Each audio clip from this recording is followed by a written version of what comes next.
We now move to the presentation of our honorary doctorate. This is the highest honour the university can bestow upon an individual in recognition for their accomplishments and achievements. And I call upon Professor Paula Kersten, Head of the School of Health Sciences, to present Dame Marianne Griffiths.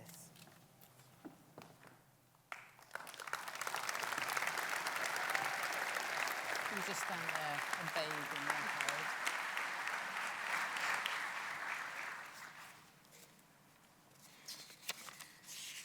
Vice-Chancellor, distinguished guests, graduates, families and friends, it is my honour to introduce Dame Marianne Griffiths. When the university considers awarding honorary degrees, it seeks individuals who've not only pushed the boundaries of their field for the benefit of society more widely, but who also reflect the values that are important to us at Brighton: creativity, sustainability, partnership and inclusivity. Today we seek to honour such an individual. Marianne Griffiths trained as a nurse before studying psychology at the University of Exeter and completing chartered accountancy examinations with Pete Marwick, now KPMG. Marianne originally joined the acute provider sector in 2009 from NHS South East Coast, where she was Deputy Chief Executive and Director of Commissioning and Delivery, prior to which she was Chief Executive at Kent and Medway Strategic Health Authority. Her many roles in the NHS have also included a joint appointment in West Sussex as Head of Commissioning Social Services and Director of Strategic Development for the Health Authority. Marianne has spent the past 11 years as Chief Executive of Western Sussex Hospitals, having led the trust from its creation from a merger in 2009.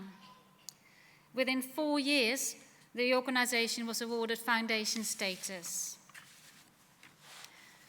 In 2016, Western Sussex Hospitals became the first multi-site trust to be rated outstanding by the Care Quality Commission, and that same year, Marianne was named Chief Executive of the Year at the Health Service Journal Awards. In April 2017, Marianne also became Chief Executive of neighbouring Brighton and Sussex University Hospitals NHS Trust, when, at the request of NHS Improvement, she and her fellow board entered into a 3-year joint management contract to lead the teaching hospital and regional trauma centre while continuing their tenure of Western Sussex Hospitals. In January 2018, BSUH was awarded a good rating by the CQC, marking one of the most successful turnarounds of a trust placed in special measures by the health watchdog. In March 2018, she became the first ever woman to take the #1 spot in the Health Service Journal's annual assessment of Trust Chief Executives. And in December 2018, she was made a Dame Commander of the Order of the British Empire, DBE, in the New Year Honours List for services to the NHS. On receiving her damehood, Marianne, with typical modesty, said, "Working for the NHS can be tough, but there is a generosity of spirit that binds us together, and to be awarded this honour for doing my job is a wonderful tribute to all of my colleagues." I am delighted that today we can add our own tribute.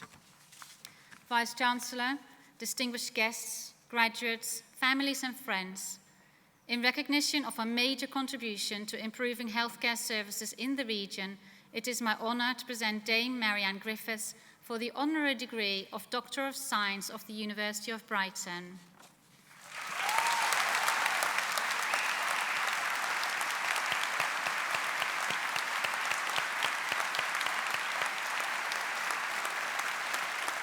We'll wait for the applause to subside.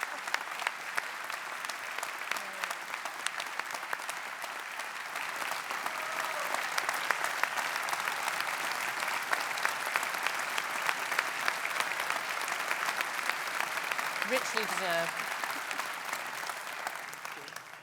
Dame Marianne, in recognition of your extraordinary contribution to improving healthcare in our region, it is my great honour to present you with the University of Brighton Honorary Doctor of Science.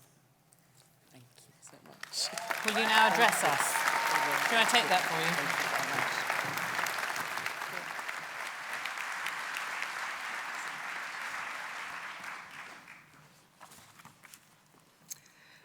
Well, good morning. Vice-Chancellor, Chair, distinguished guests, graduates, families and friends, I have to say it is just a huge honour to be with you today and to stand here. And thank you so much, Paula, for your lovely words. And a real privilege to receive this honorary doctorate, which I regard as not just for me, but also for the wonderful NHS staff that I work with day in and day out. So thank you. I'm also very glad, really, to have the opportunity to be here today to talk just a little bit about my journey through the NHS, the reasons I love it, and why I think every single graduate in this room needs to stay within it. We'll talk about that later. I often say, actually, to anybody who comes and asks that I have the best job in the world. And the truth is, I really do mean it. Running 2 large hospital trusts with 5 hospitals here in Brighton and across West Sussex is challenging. It's often stressful, and quite frankly, it is never easy. But it does give me the immense privilege of working alongside 20,000 of the most caring, committed, and inspirational colleagues you could ever hope to spend your time with. And many of you will experience that in the times that you will have worked in the NHS and in our hospitals locally. Every day and every night, they do their best for thousands of patients, people like you and I, our friends and relatives, and their families. And often when these people are at their most vulnerable and facing the most difficult or traumatic experience of their lives. When you witness this incredible care they provide and the compassion they show daily to their patients, it is instantly clear to me why the NHS is the most loved public service, probably in the world. It is also one of the most diverse organisations on the planet too. Here in our trusts alone, we have more than 100 nationalities amongst our workforce across Brighton and West Sussex. The warmth our NHS workers extend to all those who share the mission, no matter where they come from, is something for which I am particularly grateful, both personally and indeed professionally, being indeed one of those who came here 41 years ago from another country to work in the NHS. As you've heard from Paula, I originally trained, it does take me back, 41 years ago as a nurse, before going on to read psychology at university, and then by some fluke of nature, also completing a chartered accountancy qualification. What all of those 3 experiences did give me, though, was a great foundation on which to build an absolutely wonderful career in the NHS. And they all helped me to understand care, which is deeply important, people, even more important, and business, which is sometimes important. My path was not a traditional one, and I don't think that matters. I happened to explore many avenues, as some of you indeed in the audience may do in the future, but also following traditional patterns is absolutely fine. I think the importance is you do have to explore and discover what truly nourishes you, gives you purpose and satisfaction, and most importantly, joy every day that you go to work. I have been fortunate to work in a wide range of roles in many areas of the NHS, in social care, and I truly have enjoyed them all and taken great learning experience from all of those. My most precious year, though, have been without a doubt the past decade that I have spent as Chief Executive of our local hospitals. And I have to say, it's been my proudest 10 years in the NHS also. Working with frontline staff and our partners, whether it's in community services, mental health, who are all aligned in their ambition to provide the best care possible to their patients every day, despite sometimes the daily relentless demands that you do face in a hospital and people coming through the door, sometimes when you don't have beds, sometimes not enough staff. And genuinely, every day, they inspire me in what they achieve. In 2016, as you heard, Western Sussex Hospitals became the first multi-site trust to be rated outstanding by the Care Quality Commission, and BSUH, very similarly, has made great strides, and as you heard again, in January this year, was awarded good, but actually outstanding for the care that it gave. I have to be honest with you, these have been the two proudest moments of my professional life. And I think for a number of reasons and lessons that they give us, is that it is the staff and people who are important in how we deliver care. We need to look after our staff, develop them, engage them, empower them, and absolutely unleash the wonderful improvement muscle that lies within all of us in the NHS. Also, what we need to do is sometimes, particularly at moments of high stress, is to trust in our colleagues that they will always do the right thing. The facts and figures tell an amazing story of improvement across our NHS locally, but quite honestly, they don't really capture the human factor that I see every day driving that achievement and performance, and which constantly makes me feel humbled, privileged, and proud in turn.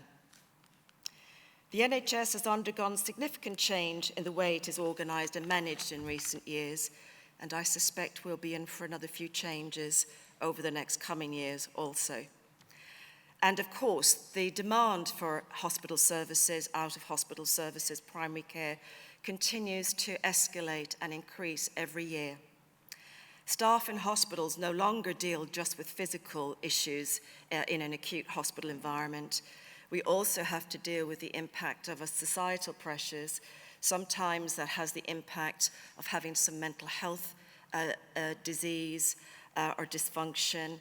Of course, with our growing population, an increase in dementia. Often we see the impacts of homelessness, and of course, very locally, sometimes addiction. We are constantly evolving as an NHS to explore innovative ways to make the changing needs and to make us respond to those changing needs of the future. And to that end, we are working with universities such as Brighton to create new innovative roles in health that can complement and support our existing professions, which are also, of course, absolutely required and are valued in our NHS. And I hope, and listening to the awards already today, that many of you who are doing your health sciences degree will participate with us and join us in the journey to create those amazing new and sustainable roles. The NHS, as I've said before, is loved like no other public service. And I think the reason for that is because it makes such a significant difference to the lives of patients and indeed to their families and loved ones. Those of us who are fortunate enough to work in it have a responsibility to look after it, cherishing it for future generations, and working together to make sure that despite all the politics that are around, we make this a sustainable way for our children, your children, and children of the future. Above all else, that means making sure it attracts the very best workforce possible and talent, and there's obviously a huge amount of that in the audience today. And what we need to do is to support that talent, nurture it, and ensure that all of us work together to meet your potential for the future. I said earlier that my training and background taught me about the care, the people, and the business of the NHS. But my experience of working in the NHS and the reliance on relationships has taught me that it is the second one of those, the people, that is by far the most important. The NHS is full of fantastic people, driven by a humbling sense of duty to the patients they serve. That's why I'm so optimistic for the future and hope that all of you too will join in and make that a reality.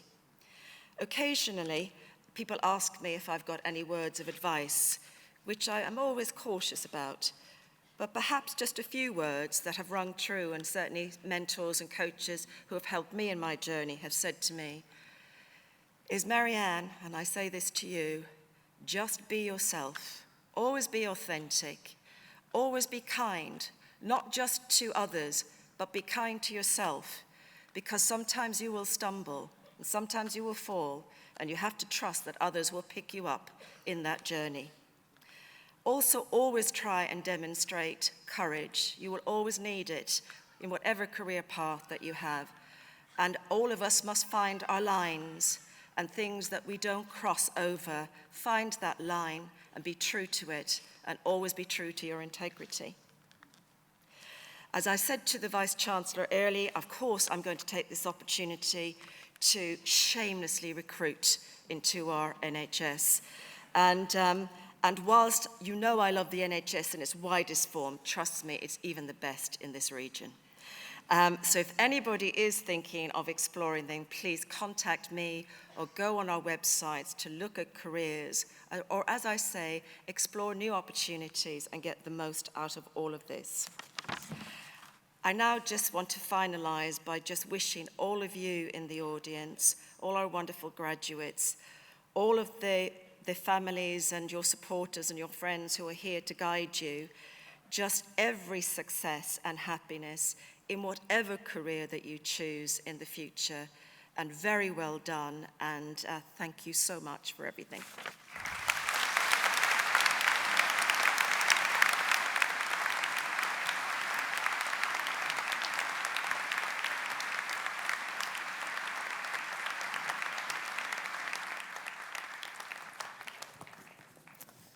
So graduates, there clearly is an open door for anybody who's not yet found an opportunity in the health service.